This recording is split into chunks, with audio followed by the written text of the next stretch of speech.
नमस्कार दर्शकों, आज हम आपको हरियाणा के पलवल जिले की एक सच्ची घटना सुनाने जा रहे हैं। यह वह धरती है जहां विज्ञान के तर्क और आध्यात्मिक विश्वास आमने सामने खड़े हो जाते हैं। यह कहानी है धनराज नाम के एक विवाहित व्यक्ति की मौत और उसके 12 साल बाद जन्मे एक बच्चे राहुल की। साल 1998 के आसपास की बात है।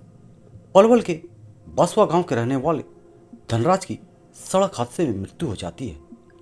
उनकी पत्नी, बच्चे और परिवार गहरे सदमे में डूब जाते हैं। उनकी मौत के समय उनकी पत्नी गर्भवती थी।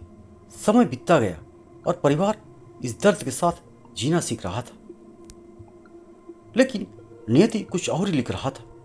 धनराज की मौत के लगभग 12 साल बाद पास के गढ़ीपट्टी गांव में राहुल नाम के एक बच्चे का जन्म हुआ। राहुल का बचपन बिल्कुल सामान्य था, लेकिन 3 साल की उम्र होते ही उस छोटे से मुंह में जो बातें निकलनी शुरू हुई, उन्होंने पूरे इलाके को हिलाकर रख दिया। राहुल ने अचानक कहना शुरू कर दिया, मेरा नाम राहुल नहीं है, मेरा नाम तो धनराज है। शुरुआत में उसके अपने माता पिता ने सोचा कि बच्चा है, शायद कहीं से सुन लिया होगा।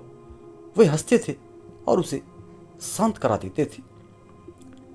पर राहुल का हर दिन हर पल अपनी एक ही जिद दोहराता था, मेरा घर बासवा गांव में है, मेरी पत्नी के पेट में जो बच्चा था उसका क्या हुआ, मुझे वापस वहीं जाना है। उसे न केवल बासवा गांव बल्कि अपने पुराने घर का सटीक रास्ता बताया। उसने अपने दोस्तों पड़ोसियों के नाम बताए। उसने तो यह भी बताया कि जब उसकी आत्मा शरीर छोड़ चुकी थी तो वह 12 दिनों तक घर के बाहर एक नीम के पेड़ पर भटकती रही थी। उसने अपनी मौत का कारण, सड़क हादसा और यहाँ तक कि अपनी पुरानी पत्नी के एक दर्द का जिक्र भी किया, जिसके लिए उसे दवाई देनी थी। आखिरकार राहुल के परिवार ने बासवा गांव जाने का फैसला किया। जैसे ही वो बासवा पहुंचे, वह छोटा सा राहुल, जिसने वह गांव पहले कभी नहीं देखा था, बिना किसी मार्गदर्शन के सीधे धनराज के घर की ओर चल पड़ा।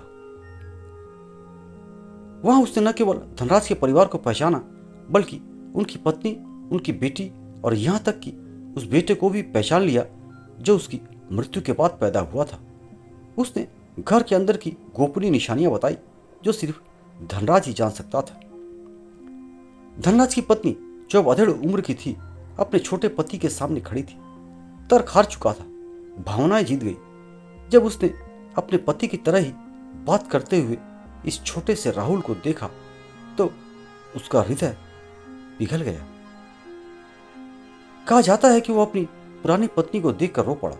इसके बाद वह महिला, जिसका पति 12 साल पहले गुजर चुका था, हर कुछ महीनों में राहुल से मिलने जाती थी और एक सच्चे भारतीय रिवाज की तरह वह अपने छोटे पति के पैर छूकर उसका आशीर्वाद लेती थी। पलवान का यह मामला पुनर्जन्म की कहानियों में सबसे विश्वसनीय माना जाता है। विज्ञान इसे महज एक संयोग कह सकता है या बच्चे की कल्पना, लेकिन बासवा और गढ़ीपट्टी के लोग आज भी मानते हैं कि धनराज ने राहुल के रूप में दूसरा जन्म लिया है। क्या सिर्फ एक कहानी है या पुनर्जन्म नामक सत्य की एक झलक? इसका फैसला हम आप पर छोड़ते हैं। दोस्तों, इस घटना के बारे में आपकी क्या राय है, कमेंट बॉक्स में कमेंट करें। इस वीडियो को लाइक और शेयर करें और ऐसे ही रहस्यमय कहानी के लिए हमारे इस चैनल को सब्सक्राइब करें। सतर्क रहें, सुरक्षित रहें। जय हिंद।